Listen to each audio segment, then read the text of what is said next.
साथ संगत जी प्यार से कहना, धन निरंकार जी। स्वागत है आप सभी का आपके ही चैनल पर। आज मैं आप सभी के लिए एक बहुत खूबसूरत साखी लेकर आई हूँ।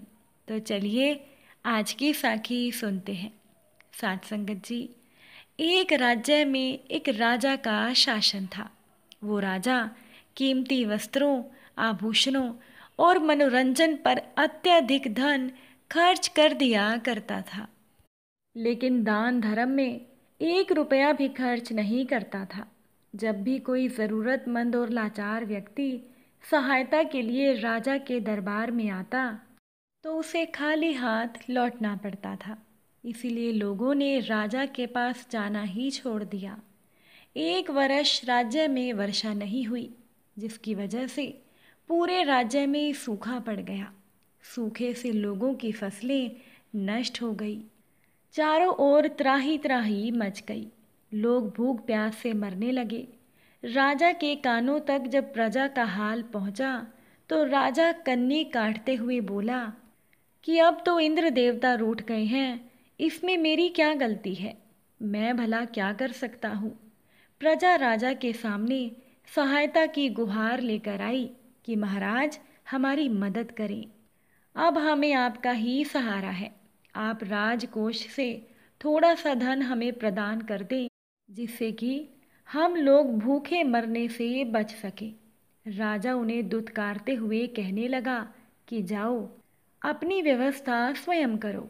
आज सूखे से तुम्हारी फसल नष्ट हो गई, कल अतिवृष्टि से हो जाएगी और तुम लोग ऐसे ही हाथ फैलाए मेरे पास आ जाओगे।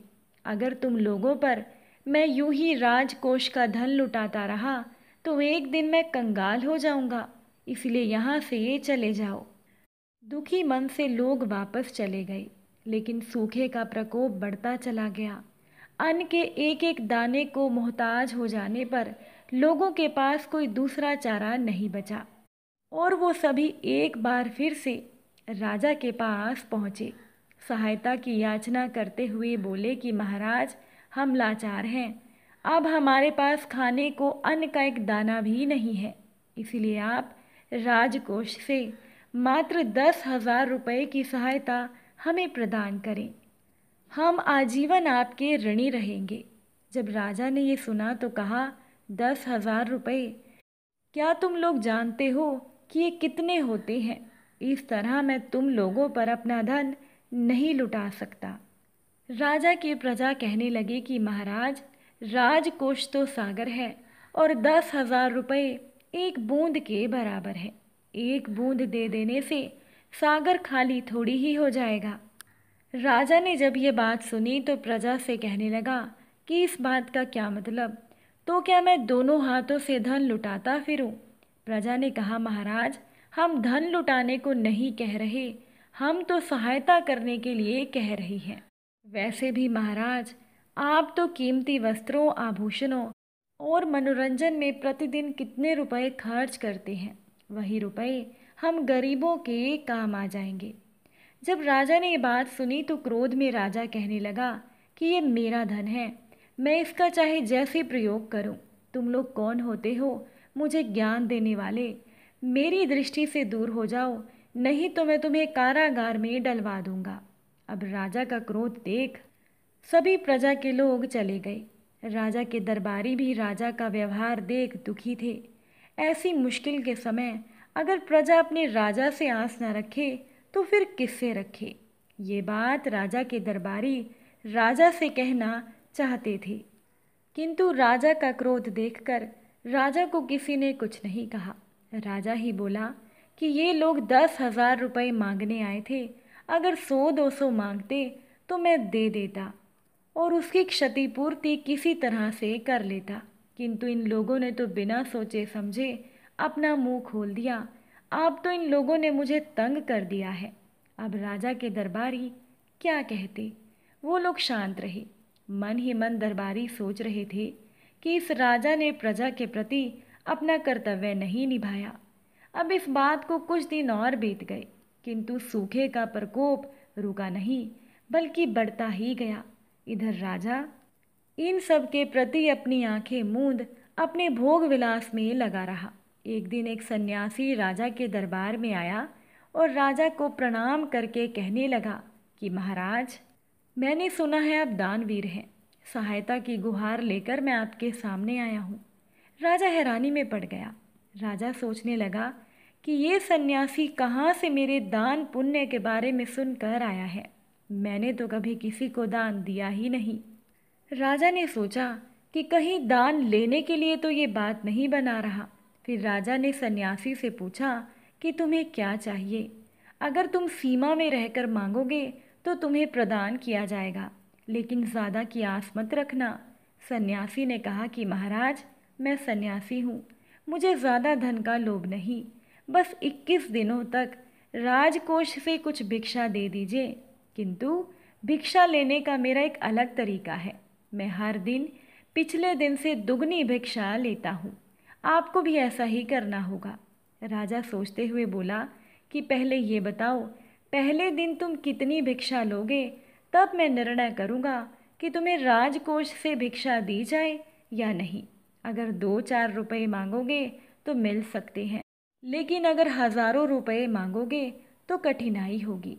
सन्यासी ने कहा कि महाराज, मैं ठहरा सन्यासी, आप मुझे पहले दिन मात्र 1 रुपया दे देना। ये सुनकर राजा ने कहा ठीक है, और राजा ने अपना आदेश सुना दिया। राजकोष से सन्यासी को 1 रुपया मिल गया और वो राजा की जय जयकार करता हुआ चला गया। उसके बाद प्रतिदिन सन्यासी को राजकोष से धन मिलने लगा।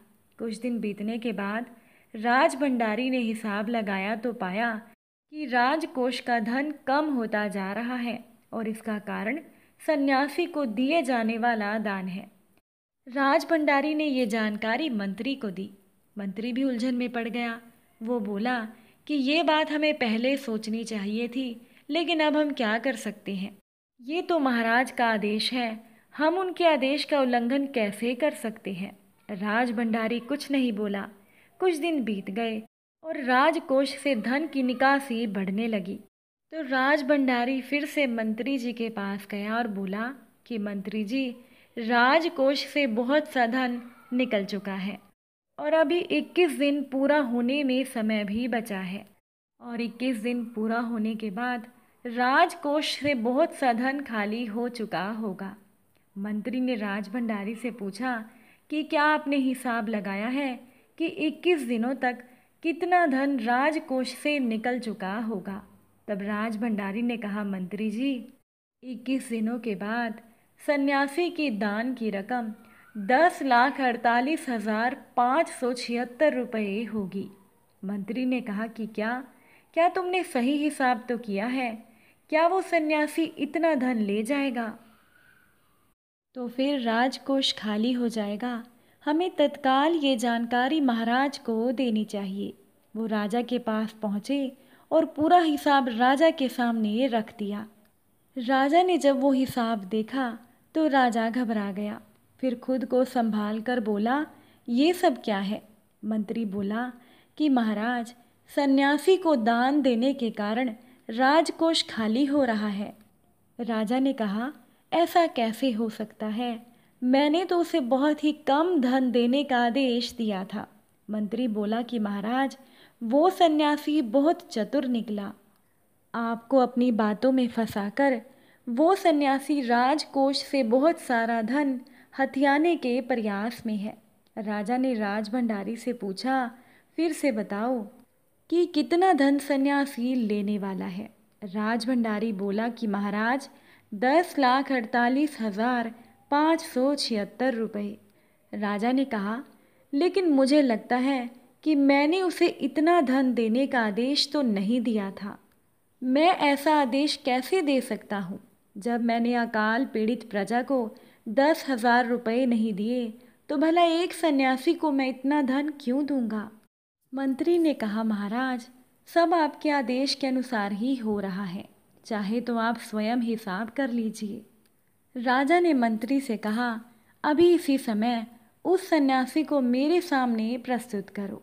तुरंत कुछ सैनिक गए और वो सन्यासी को लेकर राजा के सामने आ गए। सन्यासी को देखते ही राजा उनके चरणों में गिर गया और बोला कि बाबा, आपको वचन देने से मेरा राजकोष खाली हो रहा है। इस तरह तो मैं कंगाल हो जाऊंगा, फिर मैं राजपाट कैसे चलाऊंगा? किसी तरह मुझे इस वचन से मुक्त कर दीजिए, दया कीजिए महाराज। सन्यासी ने राजा को उठाया और कहा, ठीक है, मैं तुम्हें इस वचन से मुक्त करता हूँ, किंतु इसके बदले तुम्हें अपनी प्रजा को 50,000 रुपये देने होंगे ताकि वो अकाल का सामना कर सकें। राजा ने कहा, बाबा, वो लोग जब आए थे तब तो वो 10,000 रुपये मांग रहे थे। सन्यासी ने कहा, लेकिन मैं उनके लिए 50,000 रुपये ही लूँगा, एक भी रुपया कम नहीं। सन्यासी ने अपना फैसला सुनाया और वो सन्यासी अपनी बात पर अड़ा रहा। अंततः विवश होकर राजा सन्यासी को 50,000 रुपये देने के लिए तैयार हो गया। सन्यासी ने राजा को समझाते हुए कहा कि एक राजा का कर्तव्य होता है कि वो प्रजा की हर मुश्किल के समय मदद करे, लेकिन तुम राजकोष का सारा धन अपने मनोरंजन पर खर्च करते रहे, जबकि इसी धन की ज़रूरत तुम्हारी प्रजा को थी। राजा को सन्यासी की बात समझ में आ गई और राजा अपनी भूल पर बहुत शर्मिंदा हुआ। राजा ने राजकोष से प्रजा को 50,000 रुपये दिए। प्रजा बहुत प्रसन्न हुई और राजा की जय जयकार करने लगी। इसके बाद वो राजा भोग विलास से दूर रहकर प्रजा की भलाई के काम करने लगा। साथ संगत जी, आज की ये साखी आपको कैसी लगी कमेंट करके ज़रूर बताइएगा। अगर अच्छी लगी हो वीडियो को लाइक ज़रूर कीजिएगा। आप सभी से फिर मुलाकात होगी एक नई साखी के साथ। साथ संगत जी, प्यार से कहना, धन निरंकार जी।